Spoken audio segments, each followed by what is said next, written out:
L'histoire commence avec ses jeunes amis alors qu'il arrive dans la forêt. Un bruit fort attire l'attention de Quan. Elle marche dans la direction du bruit, et comme il devient plus fort, sa curiosité la pousse à grimper à un endroit plus élevé. De là, elle aperçoit un vaisseau spatial extraterrestre engagé dans une sorte d'expérience. Réalisant le danger, Quan court rapidement pour avertir ses amis de s'échapper, mais ils sont trop absorbés par le jeu pour écouter. L'instant suivant, les enfants sont fondus les uns après les autres par une attaque inconnue, laissant Quan se cacher derrière un rocher, où elle sort une fusée de signalisation et la tire dans le ciel. La base éloignée voit le signal et déclenche immédiatement l'alarme.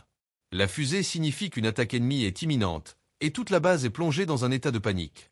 Tout le personnel s'équipe de mitrailleuses, tandis que Quan survivant fait un saut audacieux, atterrit avec succès puis sprint vers la base. Elle revient à la base à un moment critique, se précipitant aux côtés de son père, rapportant à la hâte la situation. Cependant, avant qu'elle ne puisse terminer, l'ennemi est déjà à la porte. Son père lui ordonne de se cacher immédiatement dans l'abri. À l'extérieur de la base, tous les soldats sont en état d'alerte maximale, retenant leur souffle à ce moment-là. Juste à ce moment-là, les extraterrestres utilisent une technologie de pointe pour faire exploser la porte, et à travers la fumée, un groupe de guerriers mèches émerge. L'officier ordonne rapidement d'ouvrir le feu, et les soldats commencent immédiatement leur contre-attaque, mais les balles semblent n'avoir aucun effet, comme si elles ne faisaient que chatouiller les extraterrestres. Bientôt, les extraterrestres commencent un massacre, massacrant des centaines de soldats. Le véhicule de l'officier est directement renversé par une créature extraterrestre, et alors qu'il est coincé sous la voiture, un soldat lâche essaie de se cacher dans l'abri.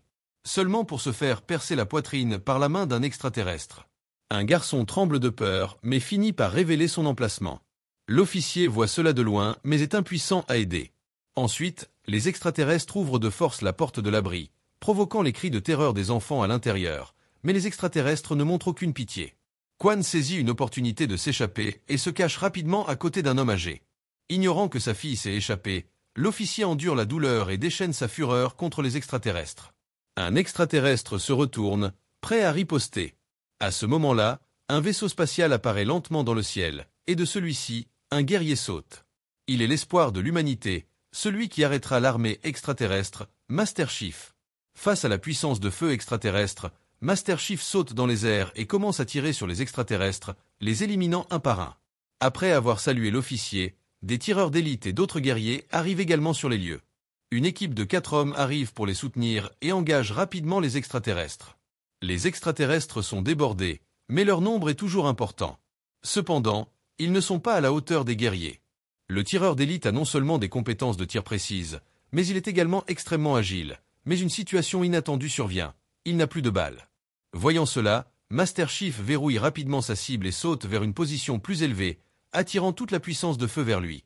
Mais la puissance de feu de l'ennemi est trop forte, et Master Chief doit temporairement se mettre à couvert. Dans un moment critique, il jette un coup d'œil autour de lui et repère une mitrailleuse Gatling à proximité. Il jette son arme, attrape la Gatling et commence à massacrer les créatures extraterrestres. Master Chief, brandissant le Gatling modifié, déchaîne une pluie de balles sur les aliens, la pluie de balles déchirant les rangs aliens. Alors que les balles s'épuisent, toute la base devient silencieuse, avec des cadavres éparpillés partout. L'officier regarde les camarades tomber, le cœur rempli de chagrin. Lorsqu'il trouve sa fille Quan cachée sous une voiture, il parvient enfin à sourire faiblement. Mais juste à ce moment-là, un alien gravement blessé repère Quan. Pour protéger sa fille, l'officier attire l'attention de l'alien avec des coups de feu. Comme prévu, l'alien le soulève facilement et utilise sa lame énergétique pour faire fondre les organes internes de l'officier. En voyant son père tomber devant elle, Quan ressent une profonde douleur au cœur alors que l'alien s'approche d'elle. Au moment critique, Master Chief arrive à temps, tuant rapidement l'alien. Master Chief évalue les pertes et, dans le but d'éliminer les envahisseurs, il prévoit de détruire le vaisseau spatial extraterrestre.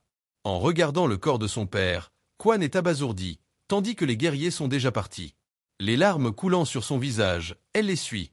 Les guerriers trouvent le vaisseau spatial extraterrestre près de la forêt et remarquent également une grotte en contrebas. 2 des guerriers entrent dans la grotte, où les murs sont couverts de marques étranges, clairement faites par une civilisation avancée. Ils découvrent également un grand objet en métal noir.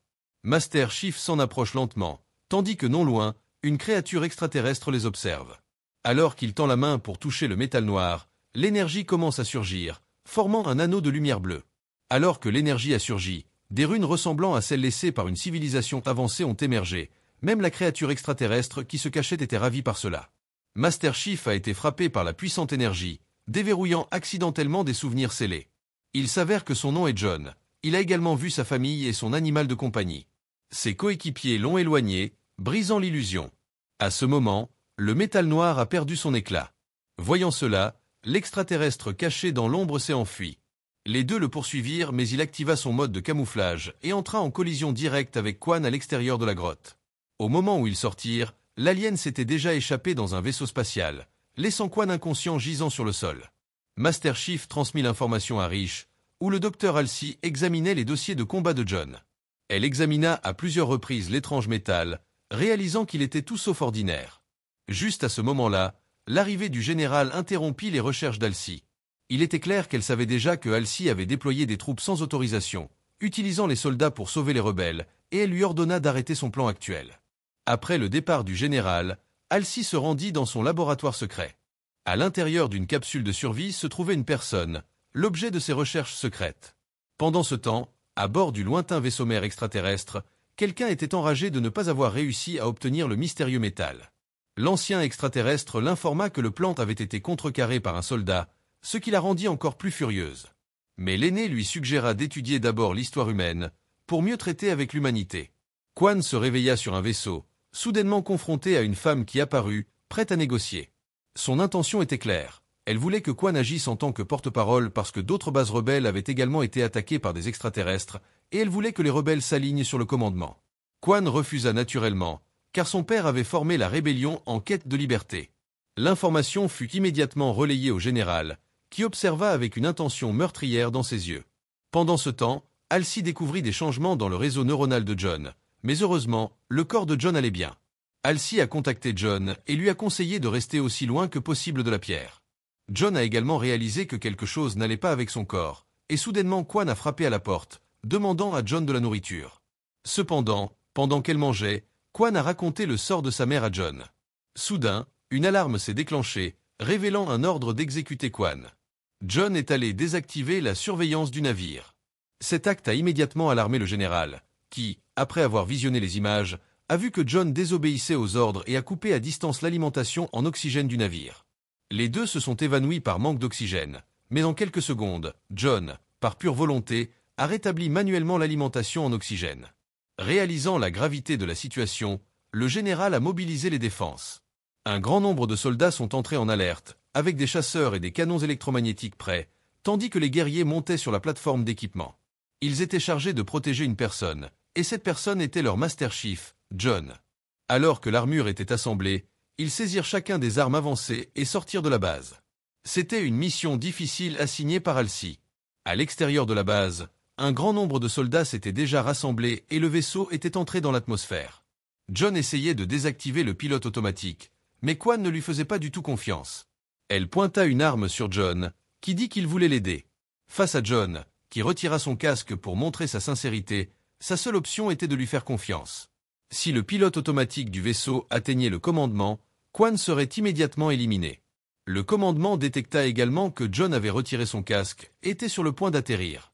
Les deux se dépêchèrent de désactiver le système de pilotage automatique, l'escouade de vol se rapprochant rapidement. À ce moment-là, le vaisseau était lentement arrivé au-dessus de la base et les soldats se précipitèrent avec du matériel. Au moment où le vaisseau était sur le point d'atterrir, une Quan enragée brisa la puce du système, que John retira ensuite, désactivant le pilote automatique. John se prépara à piloter le vaisseau et le commandement réalisa que quelque chose n'allait pas. Le général donna rapidement un ordre et le canon électromagnétique tira, frappant directement leur vaisseau. Le vaisseau fut détruit et le métal noir tomba alors que les soldats s'approchaient, encerclant le vaisseau. En voyant cela, Quan fut terrifié par la situation. Il prévoyait de faire exploser le vaisseau. En voyant cela, 3 guerriers s'approchèrent et pointèrent leurs armes sur les soldats, laissant ces derniers complètement confus. À ce moment-là, John était toujours à l'intérieur du vaisseau, fixant d'un air absent le métal noir. Lorsqu'il toucha à nouveau le métal, les runes mystérieuses réapparurent. Pendant ce temps, Halsey, qui regardait de l'extérieur, vit également cette scène alors que John rouvrit ses souvenirs. Il découvrit qu'il avait autrefois dessiné un modèle du bloc de métal. Puis, une puissante vague d'énergie jaillit, faisant perdre toute la puissance de la base et entrer dans un état de paralysie, tandis que l'énergie du vaisseau était miraculeusement reconstituée. John se rassit dans le cockpit et démarra le vaisseau, s'échappant de la base avec Quan sous le regard de tous. À ce moment-là, Halsey affichait un sourire satisfait, car leur aventure ne faisait que commencer. Pour sauver Quan, John a traversé le cosmos avec elle, et Quan a exprimé sa profonde gratitude à Master Chief pour lui avoir sauvé la vie. Mais pour des raisons de sécurité, il a conseillé à Quan de rester tranquille alors qu'il entrait dans un champ d'astéroïdes, avec d'innombrables météores massifs flottant dans les airs. John a utilisé ses compétences de pilotage supérieur pour naviguer avec succès avant que les astéroïdes n'entrent en collision, arrivant à un autre champ d'étoiles, un petit monde relié par des chaînes verticales appelées Eurubles. Il était là pour trouver quelqu'un, dans l'espoir de découvrir plus d'informations sur le métal noir. Après avoir atterri avec succès sur l'astéroïde, ils sont entrés dans un tunnel silencieux et ont ouvert la porte d'un nouveau monde. Cet endroit était un refuge pour les condamnés, les hors-la-loi qui ne s'intégraient pas. Il n'y avait pas de police, pas de gouvernement, aucune responsabilité ici. Les gens avaient la liberté d'expression, mais ils n'étaient pas très accueillants envers Master Chief John. Ils ont utilisé un chariot élévateur pour lui bloquer le chemin, mais il n'a pas été intimidé. Il a donné la caisse à Quan et a poussé l'obstacle de plusieurs tonnes sur le côté. Les gens ont été choqués par ses actions, et à ce moment-là, un homme chauve est apparu. Cet homme était Soren, la personne que John recherchait. Il a ordonné à ses hommes de baisser leurs armes. Devant John, ils n'étaient que des débutants. Il s'est avéré qu'il s'agissait d'un ancien coéquipier d'il y a 20 ans, un compagnon d'armes pendant leur jeunesse. Ils s'étaient séparés en raison de différences d'idéologie. Ils commencèrent rapidement à discuter en marchant et arrivèrent bientôt à un endroit souterrain. Après être montés à bord d'un tramway souterrain, il commença à se déplacer à grande vitesse. Bientôt, le tramway les emmena dans un tout nouveau monde. Le tramway ralentit puis se déplaça le long de la ligne, traversant des grottes de météores et des amas de planètes, jusqu'à ce qu'il atteigne enfin la planète de Soren. Une fois arrivé chez Soren, il leur présente son fils Kessler, sa femme Lera. Pendant ce temps, le conseil de sécurité est en réunion avec les dirigeants. Le général Kay explique que ce qui s'est passé sur la piste leur est favorable. En effet, l'un des leaders du conseil contrôle désormais la planète et manipule les gens avec sa force. Ils se sont appropriés les richesses de la planète. Après avoir parlé de cela, ils abordent le cas de John. Certains suggèrent de le tuer, car il n'obéit plus aux ordres. Mais Halsey intervient et leur propose une autre option. Elle leur parle d'un projet de clonage sur lequel elle travaille. Elle explique qu'il est possible de transférer la conscience de John dans une version améliorée de lui-même grâce à une intelligence artificielle appelée Cortana. Ce projet rendrait l'équipe Spartan encore plus forte. Bien que Margaret ait déjà demandé à Halsey de détruire cette version, les dirigeants sont séduits par l'idée et décident de l'accepter. Pendant ce temps, sur une autre planète, Vinché, un membre du Conseil de sécurité, mène des exécutions massives contre ceux qui restent fidèles à leur leader. Quan, qui observe cela depuis la maison de Soren, est témoin de ces événements tragiques. Elle se rend alors auprès de John et Soren, et la surprise survient lorsque Soren touche la mystérieuse artefact que John a trouvée sans que rien ne se produise. Il décide de chercher des réponses sur cet artefact. Soren accepte de les aider et leur dit qu'il connaît quelqu'un nommé Ress, un homme qui avait été emprisonné par les forces du Covenant. Ress a réussi à s'échapper et se trouve maintenant avec eux. John et Soren n'ont pas d'autre choix que de se rendre là où Ress est emprisonné. Cet endroit ressemble à une prison pour les personnes dangereuses ou mentalement déséquilibrées, et Ress semble avoir été affecté par son emprisonnement. Lorsqu'ils entrent dans sa cellule, son comportement est étrange. John lui montre l'artefact, et Ress la reconnaît immédiatement. Il leur dit que cet artefact ne peut être utilisé que par des personnes spécifiques, possédant des gènes particuliers. Le choc survient lorsque Ress met l'artefact dans la main de John. Immédiatement, l'effet habituel se produit à nouveau, comme cela s'était déjà passé auparavant. Une fois l'artefact tombé de la main de John, tout redevient normal. Ress confie alors qu'il doutait de pouvoir créer un tel effet, mais qu'il en avait souvent entendu parler. Il mentionne également une femme nommée Maki, qui pourrait être liée à l'artefact. Ress explique enfin que l'artefact est une arme puissante, capable de détruire l'humanité et toute forme de vie.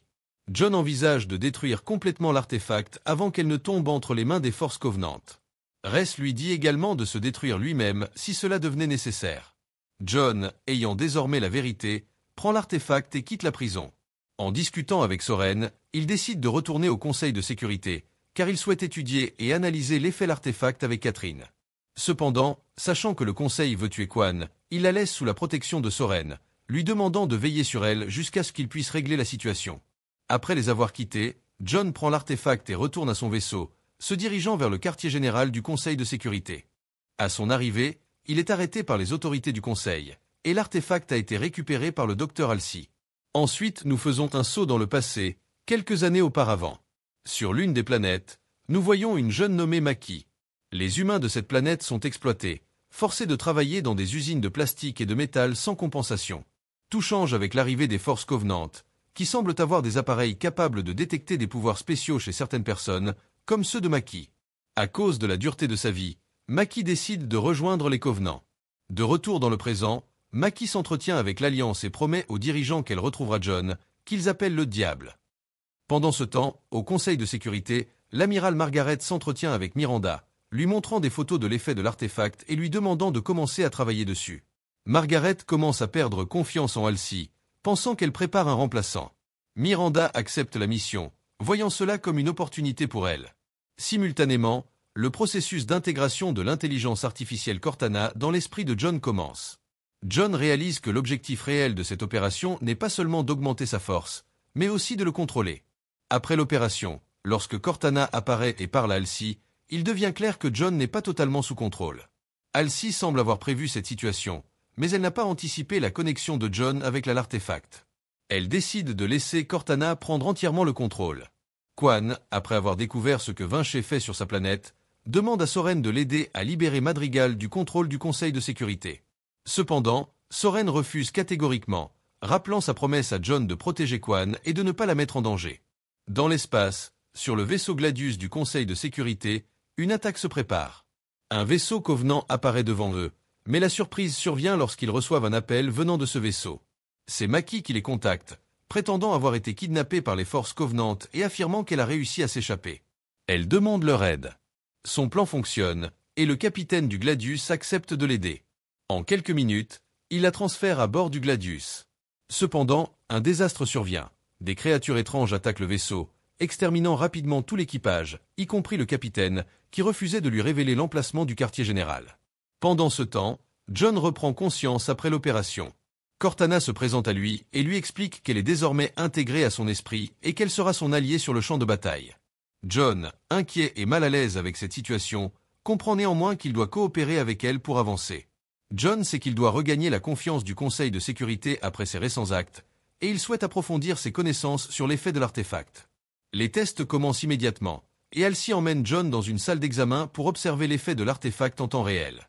Comme lors des précédentes interactions, dès que John touche l'artefact, il commence à revivre des souvenirs de son enfance. Halsey, voulant tester les limites de l'interaction, ordonne à Cortana de faire perdre conscience à John. Lorsque l'interaction se termine, il est clair pour Halsey que l'artefact n'affecte pas uniquement le corps de John, mais aussi son esprit, une technologie bien plus avancée qu'il ne l'avait imaginé. À ce stade, Halsey réalise que l'artefact est trop complexe pour que Cortana prenne entièrement le contrôle de John. Il faudra d'abord qu'ils en apprennent davantage sur les faits avant de tenter de contrôler John par ce biais. John, quant à lui, devient de plus en plus curieux au sujet de ses souvenirs et décide de rechercher des informations sur une planète qui ressemble à celle qu'il a vue en rêve. Cependant, avec l'aide de Cortana, il découvre qu'il y a plus de 100 planètes similaires à celle-ci. Frustré par le manque de précision, il décide d'enlever une puce inhibitrice dans son corps, ce qui avait pour but d'annuler certaines émotions. Cortana, informée de cette action, en parle à Halsey, mais cette dernière ordonne à Cortana de l'aider à retirer la puce. Au moment où John retire sa puce, Kai l'aperçut de l'autre côté. Après avoir retiré la puce, John commence à percevoir le monde différemment. Sa vision de la vie change radicalement, et il décide de se replonger dans l'exploration de ses souvenirs. Cette fois-ci, il voit les choses bien plus clairement et se revoit enfant, dessinant l'artefact. Étrangement, il se dessine lui-même en tant qu'adulte dans ses souvenirs. Il aperçoit aussi ses parents en train d'enterrer quelque chose dans les bois. Après avoir terminé l'interaction avec l'artefact, John s'entretient avec Cortana. Elle lui révèle qu'il y a 3 planètes enneigées correspondant à sa description, mais lorsqu'elle lui montre les images de ces planètes, John reconnaît l'une d'entre elles, Aridan. Cette planète, autrefois habitée par une colonie humaine, avait été frappée par un virus qui avait décimé la population. Depuis lors, la colonie a été fermée et les survivants ont été relocalisés. Pendant ce temps, Quan tente à nouveau de convaincre Soren de l'aider à libérer Madrigal, cette fois-ci en lui offrant une énorme somme d'argent. Apprenant que la famille de Quan est très riche, Soren accepte finalement. Le vaisseau Gladius, en orbite, a été pris d'assaut par les forces covenantes. Lors de l'exploration, il découvre qu'une planète répertoriée comme la dernière où l'artefact a été localisé pourrait contenir des indices. Pendant ce temps, Miranda, sous les ordres du commandant Kaz, déchiffre un message intercepté du Gladius, écrit dans la langue des Covenants. Elle travaille à traduire ce message pour en comprendre le contenu. John, accompagné de Halsey, se dirige vers la planète Aridan. Dès son arrivée, il reconnaît l'endroit qu'il avait vu dans ses souvenirs. Guidé par ces derniers, il se rend à l'endroit où il a vu son père enterrer quelque chose dans les bois. En creusant, il découvre la deuxième partie de l'artefact, complétant ainsi le puzzle de son passé. Quan et Soren arrivent aux escaliers et tentent d'entrer discrètement dans le marché sans se faire repérer. Par hasard, Quan rencontre quelqu'un qu'elle connaît, mais lorsqu'elle essaie de lui parler, il s'enfuit, effrayé. Cela est dû au fait que Vinché et ses soldats traquent toute personne ayant des liens avec la famille de Quan pour les éliminer.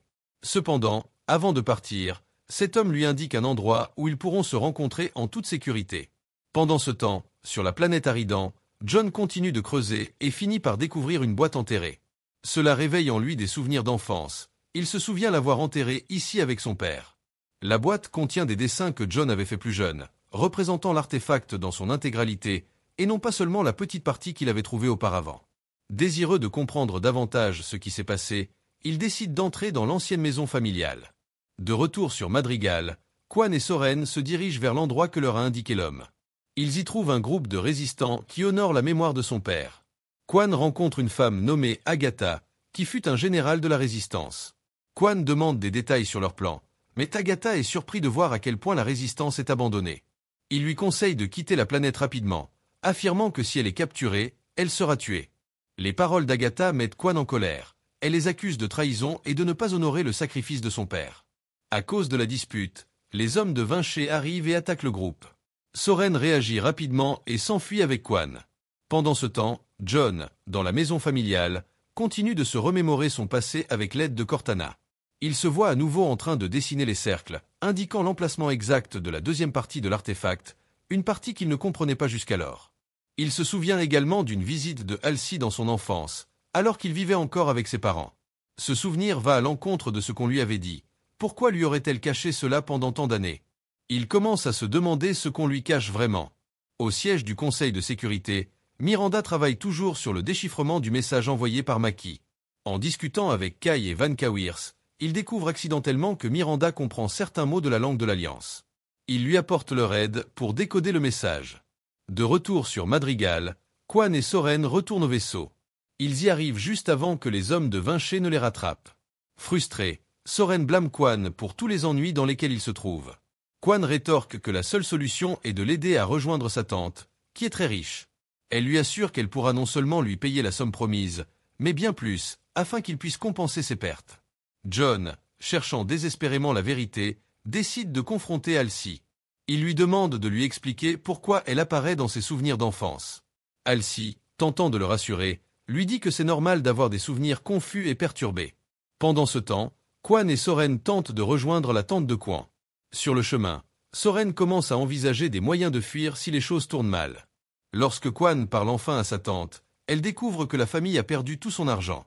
Sa tante, amère, reproche à son père d'avoir dépensé toute leur fortune dans la résistance, ce qui a conduit à sa mort et à la perte de la planète aux mains du Conseil de sécurité. Dévasté, Quan perd espoir, mais sa tante lui redonne confiance en lui disant qu'elle est la seule à pouvoir changer les choses. Elle lui conseille de chercher une tribu mystérieuse dans le désert, une tribu qui avait autrefois aidé son père et pourrait détenir des informations cruciales sur le Conseil de sécurité. Juste à ce moment, là une complice de Vinché apparaît et tue la tante de Quan. Juste au moment où elle est sur le point d'attaquer Quan, Soren apparaît et tire un bal dans son épaule permettant à Quan de s'enfuir. Il fuit rapidement sur une moto que Soren a volée, quittant la colonie. Pendant ce temps, au Conseil de sécurité, Miranda et Kai réussissent à déchiffrer un mot du message envoyé par Maki. Ce mot, anneau, fait référence à l'anneau sacré que tout le monde semble rechercher. Miranda, déterminée à protéger cette information, demande à Kai de garder le secret, surtout après avoir découvert que Kai avait retiré la puce qui permet de contrôler ses émotions. Elle sait que cela pourrait exposer Kai à des sanctions, mais elle promet de ne rien dire. De retour sur la planète, John, toujours en quête de la deuxième partie de l'artefact, refuse de retourner au Conseil de sécurité avec Halsey. Il est convaincu de savoir où se trouve cette seconde partie. Ils se rendent dans une grotte qu'il a vue dans ses souvenirs. Halsey, inquiète de l'arrivée possible des forces covenantes, appelle les troupes du Conseil de sécurité, y compris Miranda et le général Kay, qui est révélé être le père de Miranda. Une fois arrivé, il commence à tester la deuxième partie de l'artefact.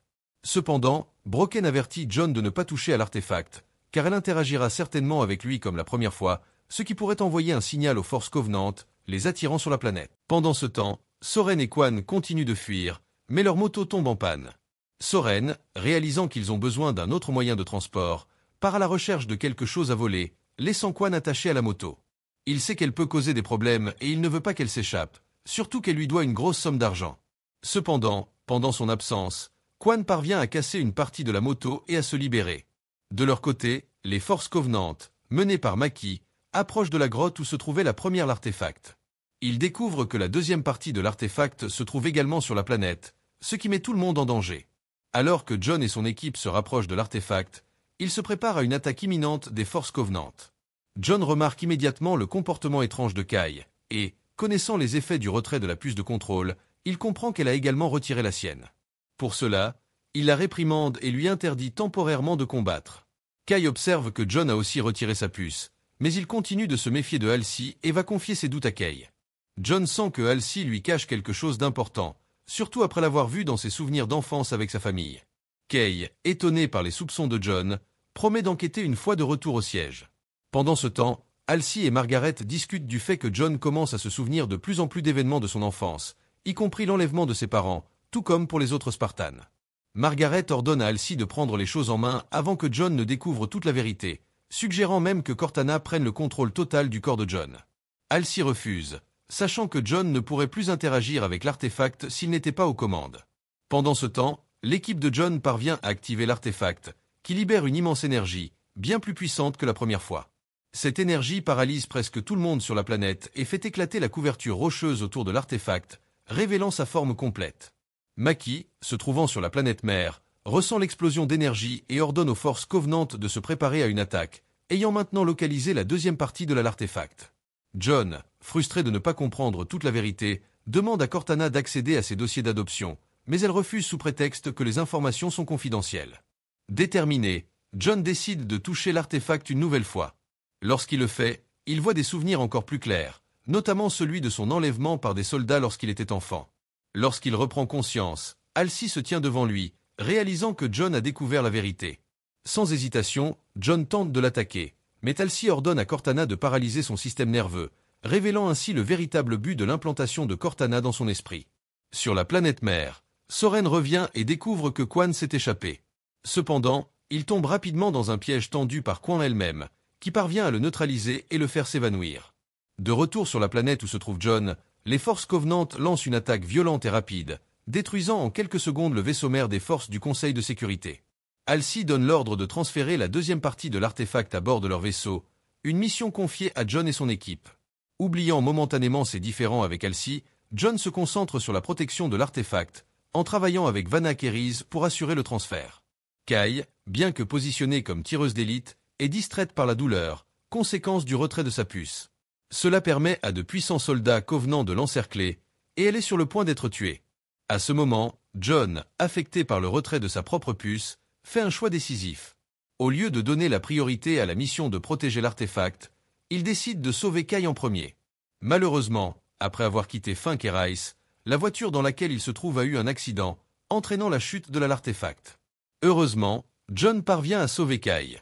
Alors qu'il se précipite pour récupérer l'artefact, un énorme monstre des Covenants apparaît devant lui, le bloquant.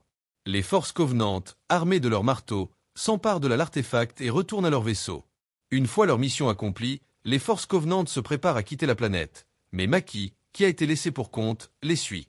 Quand John s'approche d'elle, elle tombe inconsciente au sol, ayant perdu connaissance. Pendant ce temps, les forces du Conseil de sécurité regagnent leur vaisseau, où le commandant John informe que Miranda a enquêté avec Maki. Elle a appris que cette dernière avait été faite prisonnière par les forces Covenant, confirmant ainsi l'échec de leur mission sur la planète. Sur le vaisseau, John se souvient de son différend avec Halsey et décide de l'enfermer dans son laboratoire. Il active un système de purification UV à l'intérieur, sachant qu'il pourrait la tuer en quelques secondes si elle parvenait à briser son piège. Pendant ce temps, John continue de demander à Cortana de prendre le contrôle et de sauver celui qui l'a créé. Cependant, Cortana ne l'apprécie pas et, à la dernière seconde, elle transfère Halsey, révélant qu'elle faisait tout cela pour tester les limites de son pouvoir sur John, tout en utilisant cela comme menace contre Halsey. Les forces du Conseil de sécurité tiennent alors une réunion pour discuter de la situation. Ils sont visiblement agités par le comportement de John sur la planète, car il était censé exécuter les ordres en priorité. Margaret menace de rapporter la situation au président du Conseil de sécurité, ce qui entraînerait une enquête qui pourrait compromettre tous les officiers, à l'exception des Spartans, y compris elle-même. Plus tard, John se rend à une rencontre avec Mackie, qui a demandé à lui parler en privé.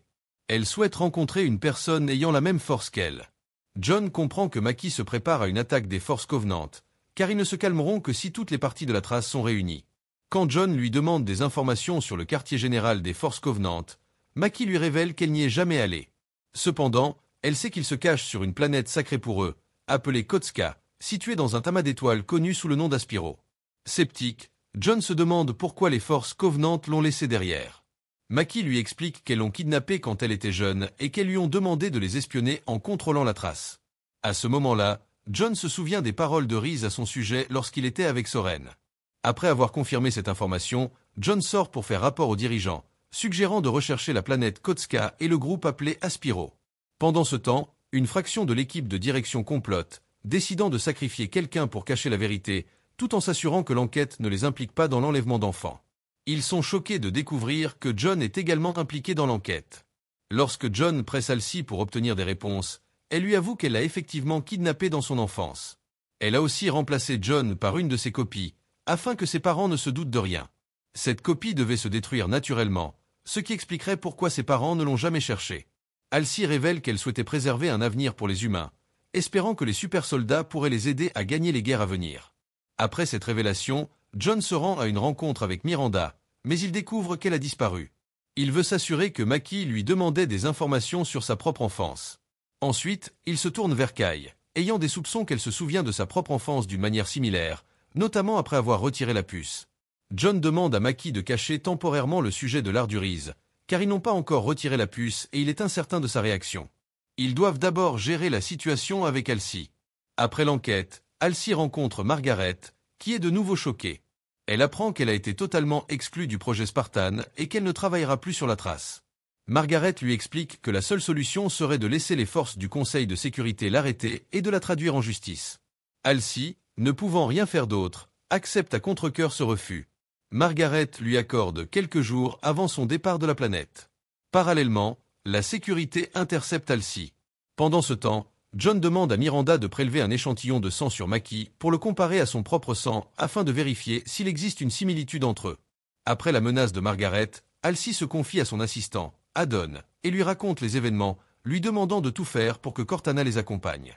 Les paroles de Halsey laissent entendre qu'elle n'a pas l'intention d'abandonner et qu'elle planifie quelque chose pour se débarrasser de ses problèmes.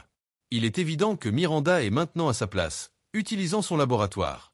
Les résultats d'une simulation de prise de sang révèlent que Halsey a codé certaines informations en laboratoire.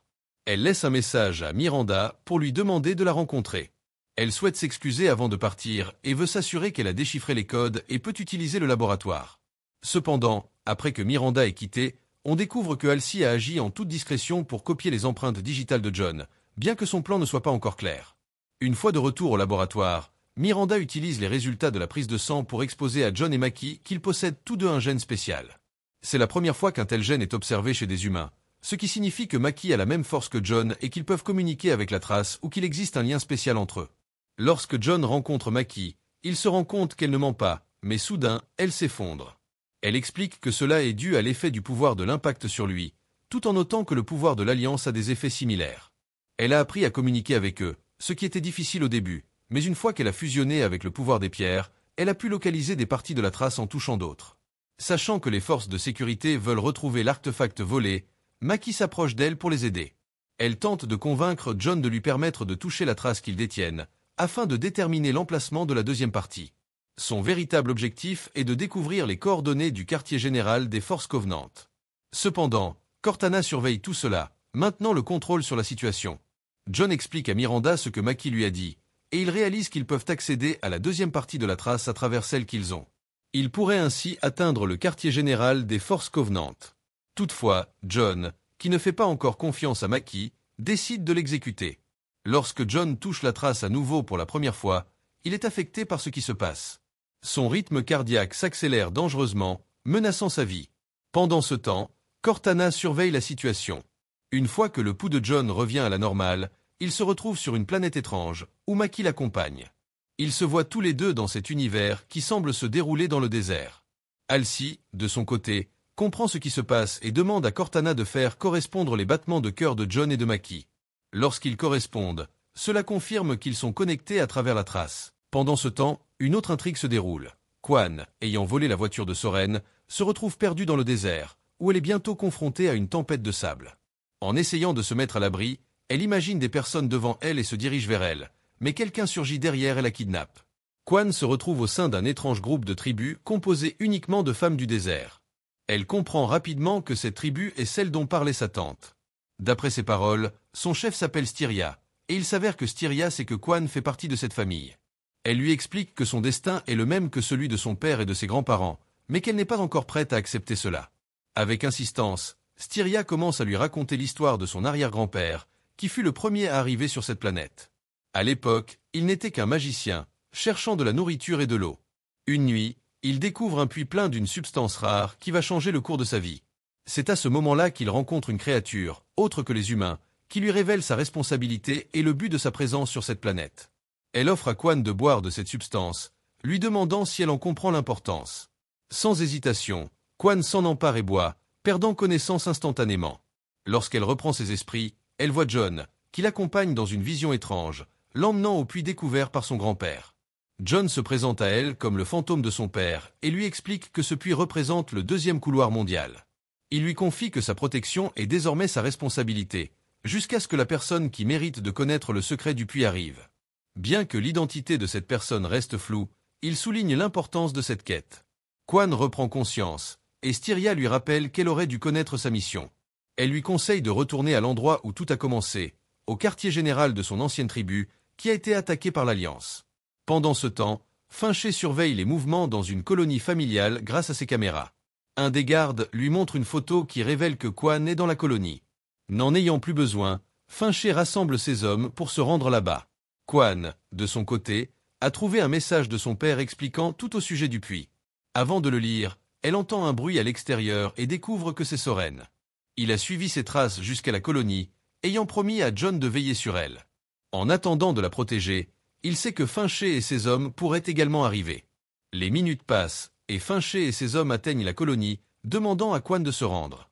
Il avertit que quiconque croise son chemin sera éliminé, car la colonie est encerclée. Soren informe Kwan qu'il existe un pipeline au milieu de la colonie, utilisé autrefois pour transporter de l'hydrogène. Leur seule solution est de relancer ce pipeline pour provoquer une explosion. Kwan se met alors au travail sous terre pour faire fonctionner le pipeline, tandis que Soren fait face aux hommes de Fincher, suivant le plan établi.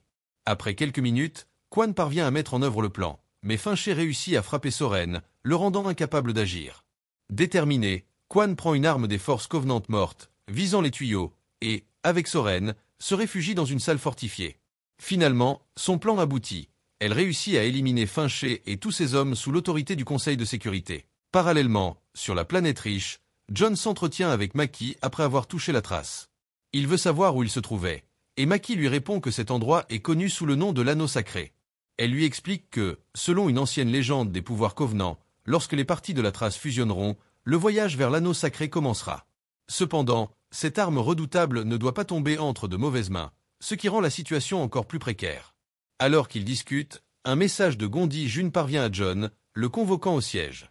Le principal, c'est que les forces Covenant ont détruit une planète abritant des colonies humaines, ce qui inquiète le Conseil de sécurité. Margaret insiste sur la nécessité de renforcer leur quartier général pour capturer les Covenants au plus vite.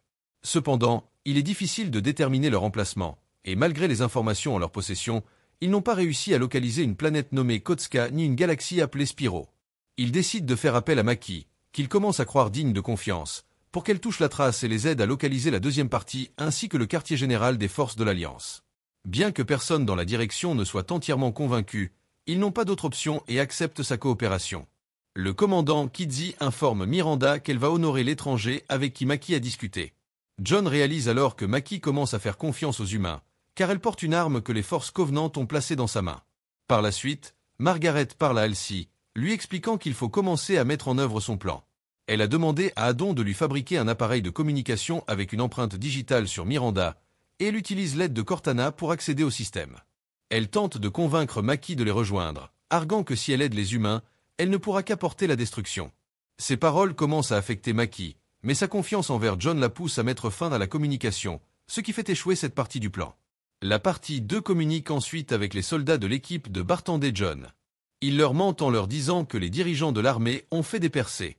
Ils mettent en œuvre un protocole appelé Z, qui les protège depuis longtemps dans diverses situations, même lorsqu'ils sont interrogés sur John. En pleurant, Catherine leur explique que si John essaie de les arrêter, il sera capturé et emmené avec Mackie et la trace. Seul Kai semble comprendre la gravité de la situation, et il réalise que Catherine a supprimé la diapositive qui aurait révélé la vérité grâce à John. Ainsi, elle s'isole des autres et ne parle qu'avec Fink et Reese. Ils lui disent que Kai est devenu comme John et qu'ils doivent l'arrêter. Malheureusement, Fink et Reese le croient et attaquent Kai, le battant jusqu'à ce qu'elle s'évanouisse. Pendant ce temps, John prévoit d'emmener Mackie toucher la trace pour qu'ils atteignent la deuxième partie et le quartier général des forces de l'Alliance. Miranda, en décodant un message, découvre que Mackie a attaqué le vaisseau Gladius et a tué tout l'équipage. De retour auprès de Catherine, elle discute avec Fankar et pleure, la qualifiant de traîtresse. Elle tente de convaincre Cortana de la supprimer complètement pour simplifier la situation, mais leur connexion est interrompue. Lorsque Catherine s'adresse à Cortana, elle découvre que cette dernière a décidé de coopérer avec John. Cortana informe John de tout ce qui se passe chez lui avec Mackie, l'encourageant à demander de l'aide à Mackie, puis à se préparer à s'occuper de Halsey et de ses soldats. Au début, John essaie de parler à Fink et Reese, leur révélant la vérité sur le kidnapping orchestré par Halsey. Malheureusement, comme il ne porte pas de puce, cela complique la situation. La situation se corse pour John, car il n'est plus en costume et cela le rend plus vulnérable. Pendant ce temps, Kai, après plusieurs tentatives, parvient finalement à se libérer et court vers John pour prévenir les soldats. Halsey est en train de mener un coup d'état interne contre la direction du Conseil de sécurité. Pendant ce temps, John souffre toujours face à Fink et ses hommes, malgré l'aide de Cortana. Alors que leur force s'accroît, l'arrivée de Miranda, qui avertit Margaret que Mackie est responsable de la mort de l'équipage du Gladius, complique encore plus la situation. Mackie essaie de convaincre Margaret et son équipe qu'elle a changé et qu'elle veut vraiment les aider, mais Margaret, méfiante, refuse de croire ses paroles. Un soldat à leur côté, ne pouvant contenir sa colère, attaque Mackie, qui, sous l'effet de la rage, se souvient des mots de Catherine. Réalisant qu'elle n'a pas sa place au sein de l'Alliance, elle touche la trace, provoquant une explosion d'énergie massive. Cette explosion atteint John, qui court vers la pièce où se trouve la trace. Miranda l'informe que Mackie a profité du chaos, a volé la trace et s'est enfui. John se met à sa recherche, mais il se heurte à Fink et Reese, qui tiennent Kai en joue et menacent de l'éliminer si John ne se rend pas. Alors que la tension monte, John révèle que Halsey est leur véritable ennemi et qu'elle les a tous kidnappés lorsqu'ils étaient enfants, effaçant leur mémoire. Cependant, les diapos présentés rendent difficile la crédibilité de ses propos. C'est alors que le commandant Keyes intervient, confirmant la véracité des dires de John, avouant même avoir été impliqué dans cette opération. Keyes promet qu'après avoir mis fin à cette crise, il demandera des comptes à tous les responsables, y compris lui-même. John insiste alors sur le fait qu'ils doivent agir rapidement pour rattraper Mackie et Halsey. Les deux équipes se divisent. John, Fink et Reese partent à la recherche de Mackie, tandis que Kai décide de se lancer à la poursuite de Halsey. Kai parvient à localiser Halsey, mais à son arrivée au chantier naval, elle découvre que Mackie a déjà volé un vaisseau et s'est échappée. Elle réussit néanmoins à rattraper Mackie à la dernière minute, heurte le moteur du vaisseau et entre à l'intérieur pour affronter Halsey et son assistante. Pendant le combat, alors qu'Adon attaque Kai, Halsey profite de la distraction pour s'échapper dans une capsule de sauvetage, piégeant le vaisseau à sa suite. Une explosion massive se produit, laissant l'équipe penser que Kai est morte. Heureusement, elle avait sauté du vaisseau juste à temps et a survécu. Pendant ce temps, les soldats de Halsey l'interceptent et l'amènent à John. Il se rend ensuite au siège pour avertir Margaret et Miranda que la planète est en danger et qu'elles ont besoin d'un endroit sûr. John demande à Cortana de les guider vers un amas d'étoiles appelé Aspiro. Il révèle que Mackie lui a parlé de la planète Kotska, qui serait fragmentée comme du verre, mais qu'ils n'ont pas réussi à en déterminer la position exacte. John décide d'agir et se propose de partir avec son équipe vers cet amas d'étoiles afin de trouver des indices menant à la planète des Covenants. Margaret, bien que réticente à perdre leur force principale, finit par accepter, sachant qu'il n'y a pas d'autre choix. Pendant ce temps, sur la planète des forces covenantes, Mackie délivre la trace et informe ses dirigeants qu'elle a accompli sa mission. Ceux-ci acceptent de lui permettre de les accompagner lors de leur voyage vers l'anneau sacré, confirmant que sa place est toujours réservée parmi eux.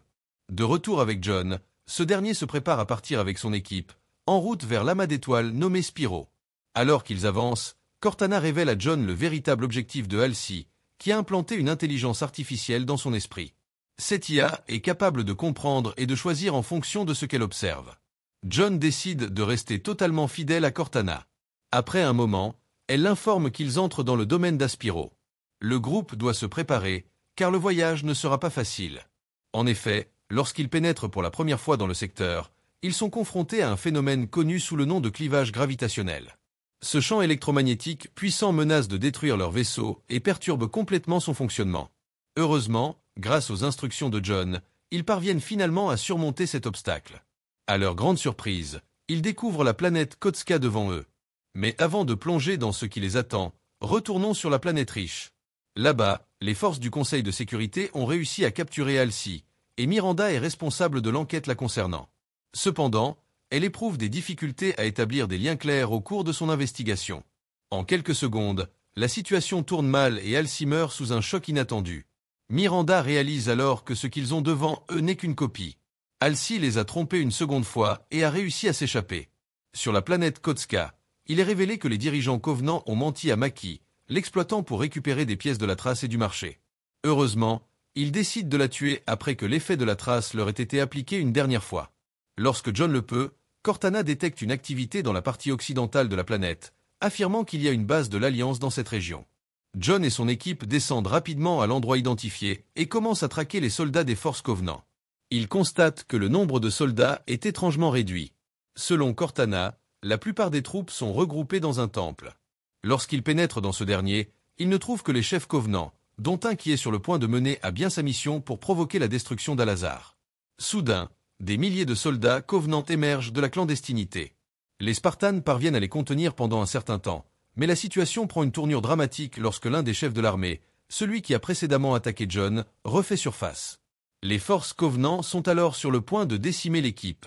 Dans une immense explosion d'énergie, la plupart des soldats des forces Covenant sont projetés dans les airs. La légende commence alors à se réaliser. La trace révèle le chemin vers l'anneau sacré. Lorsque la trace touche John, il ressent un déchirement de la réalité et se retrouve face à la Mecque, qui tente de le convaincre de la rejoindre et de s'éloigner des forces Covenant. Cependant, John refuse, conscient que cela signifierait la destruction complète de la vie. La bataille fait rage sur le terrain, et il est séparé de la majeure partie de son équipe, qui est gravement blessée. C'est alors que Kai prend une décision radicale. Elle tire sur Mackie pour l'éloigner de la trace, permettant à John de revenir vers eux. Les dirigeants Covenant, voyant Mackie tomber, réalisent que cette bataille est en grande partie perdue et que presque tous les soldats de leur équipe risquent de périr. En désespoir de cause, John demande à Cortana de prendre le contrôle de la situation, car c'est désormais leur seul espoir, malgré le danger que cela représente. Il sait qu'il pourrait y laisser sa vie, mais Cortana accepte. Dès le début de la bataille, tout change grâce à Cortana. Sa lecture du champ de bataille est plus précise que celle de John, lui permettant d'éliminer un grand nombre de soldats ennemis sans hésitation. Grâce à son lien avec le vaisseau, elle neutralise le leader ennemi en un instant. S'apercevant que la présence de John n'est plus une entrave, elle s'empare rapidement de la trace et se dirige vers le vaisseau. En voyant cela, Kai comprend que John s'est probablement sacrifié pour leur cause. Finalement, elles parviennent à entrer dans le vaisseau, mais Reese est gravement blessé. Cortana intervient rapidement pour le soigner temporairement, sachant qu'il a besoin de soins appropriés au siège. La saison 1 de Halo se termine sur un final explosif, marqué par des révélations et des confrontations. Après de nombreux affrontements avec l'Alliance Covenant, le Major John 117 et son équipe Spartan découvrent des indices cruciaux sur l'emplacement de l'artefact légendaire, le Halo. Cependant, cette victoire est tempérée par des pertes dévastatrices et la prise de conscience que l'artefact pourrait représenter une menace aussi puissante que l'ennemi lui-même. Ce qui va se passer dans la saison 2. La saison 2 s'annonce avec de nombreux mystères à éclaircir. Quel secret renferme le Halo, et comment son pouvoir pourrait-il changer l'issue de la guerre? Comment le Major va-t-il gérer la trahison et la méfiance grandissante au sein de ses alliés? Et enfin, l'Alliance Covenant est-elle vraiment prête à tout pour s'emparer de cet artefact? Rendez-vous très bientôt pour la saison 2.